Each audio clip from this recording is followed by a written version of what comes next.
तो दोस्तों आज दिसंबर की 1 तारीख है और आज के इस वीडियो में हम लोग बात करेंगे अरेलिया प्लांट के बारे में। अरेलिया क्या है, कैसे है, क्या इसको स्पेशल देखभाल चाहिए होती है, स्पेशल केयर चाहिए होती है, ख़ास तौर पर इस सर्दी के मौसम में।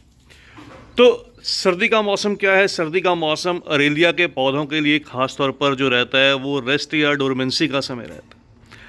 अगर बात करूं मेरे इस पर्टिकुलर पौधे की, तो ये मेरे पास पिछले लगभग 2 से 3 साल से है। देखिए इसकी कैनोपी कितनी सुंदर बनकर निकली है।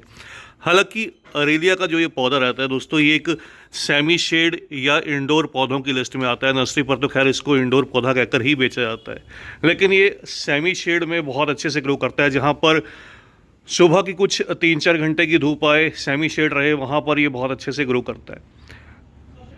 ये जो आप अरेलिया की वैरायटी देख रहे हैं दोस्तों, ये मिंग अरेलिया है। इसको मिंग अरेलिया बोलते हैं। इसमें जो लीव्स रहती हैं कुछ इस तरह से रहती है। तो ये टॉपियरी के लिए बहुत सुंदर पौधा है। इसको आप ज़मीन में भी ग्रो कर सकते हैं, गमलों में भी ग्रो कर सकते हैं। ये जो आप मेरा प्लांट देख रहे हैं, ये मेरे पास कुछ इस तरह से देखिए 8 इंच के मिट्टी गमले में लगा हुआ पौधा है। और नर्सरी प्राइस की बात करूँ, इसको मैं नर्सरी से लगभग कह लीजिए कि 100 रुपीज़ के आसपास की रेंज में लेकर आया था। तो इसके थोड़े से अच्छे या मैच्योर पौधे आपको 100 रुपये 150 रुपये के आसपास की रेंज में मिल जाते हैं। छोटे जो प्लांट का प्राइस रहता है वो 50 रुपीज़ के आसपास रहता है। अरेलिया में 2 तरह की वैरायटीज़ रहती हैं, वेरीगेटेड भी रहती हैं। इस तरह से देखिए ग्रीन वैरायटीज़ भी रहती हैं। आपकी चॉइस है, आप कौन सी इसकी जो वैरायटी है वो ग्रो करना चाहते हैं। इसमें मिंग में ख़ास तौर पर बात करूं तो इसकी जो वैरायटी रहती है वो गोल्डन वैरायटी रहती है। गोल्डन और ग्रीन बहुत फेमस रहती है। तो टॉपियरी के लिए क्या करना चाहिए? इसकी टॉपियरी के लिए इसकी जो ट्रिमिंग है वो रिक्वायरमेंट रहती है। ट्रिमिंग के लिए इसको एक बॉल शेप देकर, इसको बॉल अरेलिया भी हालांकि बहुत सी जगह पर बोला जाता है, बॉल के नाम से भी ये नर्सरी पर आपको मिलेगा। तो इसको बॉल शेप देने के लिए क्या है, इसकी कटाई छटाई जो है वो साल में 2 बार या 1 बार ज़रूर कीजिएगा। डिपेंड करता है आपकी प्लांट की ग्रोथ के ऊपर। आपने कितने बड़े कंटेनर में लगाया, आपके एरिया में किस तरह का क्लाइमेट है और किस तरह से इसकी जो ग्रोथ है वो निकल कर आई है, उस अकॉर्डिंग इसकी जो ट्रिमिंग है वो करनी चाहिए। तो साल में 1 बार मैंने इसकी जो लाइट ट्रिमिंग है वो की थी, लाइट कटिंग की थी। उसके बाद देखिए इसकी जो कैनोपी है वो थोड़ी घनी सी बनकर निकली है, डेंस कैनोपी। अब बात करते हैं सर्दी के मौसम में क्या खास देखभाल देनी चाहिए। देखिए मैंने इस पौधे को यहाँ पर प्लेस किया। इस जगह पर क्या है, इसको लगभग जो दोपहर की थोड़ी देर की धूप है वो मिलती है, गर्मी या सर्दी रहे। गर्मी में तो हालांकि इसको जो दोपहर की धूप है यहाँ पर केवल 1 से 1.5 घंटे की मिलती है, और सर्दी के समय लगभग 2 से 3 घंटे की मिलती है। बाकी सारा दिन यहाँ पर जो है वो रोशनी रहती है। तो इस वजह से इसकी जो ग्रोथ है वो अच्छी रहती है। एक जो काम अरेलिया के पौधों में करना पड़ता है वो ये कि इनकी मिट्टी जब पूरी तरह से सूखी हो, जब ड्राई मिट्टी हो, तभी पानी दीजिए। बहुत ज़्यादा ओवर मॉइस्चर या ज़्यादा पानी देने से इनकी पत्तियां जो हैं वो पीली पड़ने लगती हैं। आपके भी प्लांट्स में बहुत बार प्रॉब्लम आती होगी, आपके पौधों में इस तरह से जो लीव्स हैं वो कुछ येलो रहने लगती होंगी। तो इसका रीज़न रहता है, अगर पौधे में बहुत ज़्यादा मॉइस्चर रहेगा, ओवर आप वाटरिंग करेंगे, इनको बस इतना ही पानी दीजिए कि हल्की सी नमी रहे। और मिट्टी जब भी तैयार कीजिए गमले के लिए, जब भी आप मिट्टी तैयार कीजिए पौधों की, वो वेल ड्रेन्ड रहनी चाहिए सभी के सभी पौधों के लिए। एक हिस्सा मिट्टी, एक हिस्सा खाद, एक हिस्सा कोकोपीट और एक हिस्सा जो है वो रेत सैंड या बजरी का इस्तेमाल कीजिए।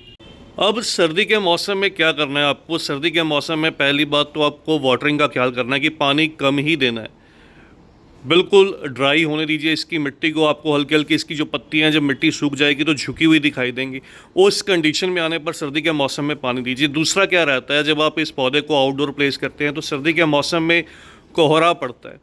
दूसरी चीज़ है, इन पौधों को कोहरा पसंद नहीं रहता। खासतौर पर जब आप नर्सरीज पर भी इन पौधों को देखते हैं तो इन पौधों को जो है वो ग्रीन नेट के नीचे प्लेस किया जाता है। उसका रीज़न यही रहता है कि ये कोहरे से बच सकें।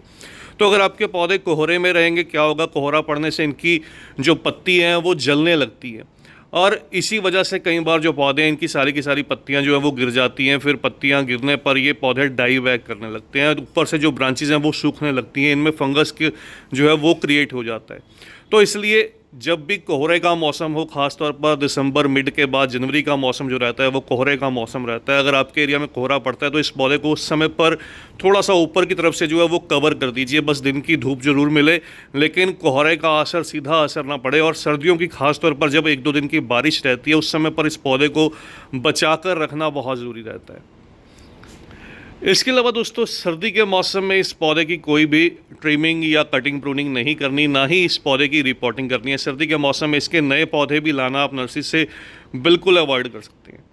एक जो काम आप सर्दी से ठीक पहले कर सकते हैं वो ये कि इस पौधे को सर्दी से पहले इसकी मिट्टी में अच्छे से गुड़ाई करके एक बार अच्छी क्वांटिटी के अंदर जो है वो वर्मी कंपोस्ट फीड कर दीजिए। इन पौधों को नॉर्मली जो भी ये इंडोर पौधे रहते हैं, इन पौधों को मैं जो फीड करता हूँ वो दो तरह का फर्टिलाइज़र रहता है। एक तो वर्मी कंपोस्ट या गोबर की सड़ी हुई खाद जो भी आपके पास रहे वो साल में 2 बार, हर 6 महीने में 1 बार दीजिए। दूसरी चीज़, इन पौधों को जो चाहिए होती है वो एनपीके आप लिक्विड दे सकते हैं। एनपीके लिक्विड हर 2 से 3 महीने में 1 बार, एनपीके 19-19-19 या एनपीके 20-20-20 जो भी आपके पास रहे, सर्दी का मौसम छोड़कर हर 2 से 3 महीने में 1 बार 2 ग्राम 1 लीटर पानी में डिज़ोल्व करके पौधे को जो है वो मिट्टी में फीड कर दीजिए। या फिर आपके पास सीवीड लिक्विड रहे, इस तरह से सीवीड का जो स्प्रे रहता है वो भी इन पौधों के लिए बहुत बढ़िया रहता है। इस तरह से आप इनकी पत्तियों के ऊपर जो है वो इसका स्प्रे कीजिए।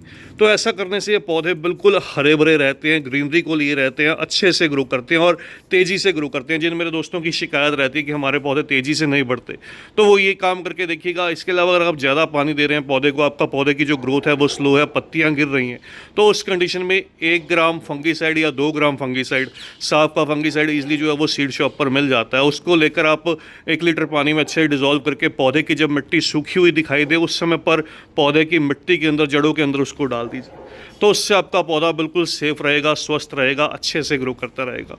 तो बस दोस्तों, ये थी इस पौधे की देखभाल जो आपको आने वाले सीज़न में करनी है। जल्द ही मिलते हैं किसी और नए टॉपिक के साथ, किसी और नई वीडियो के साथ। तब तक के लिए bye, happy gardening, take care.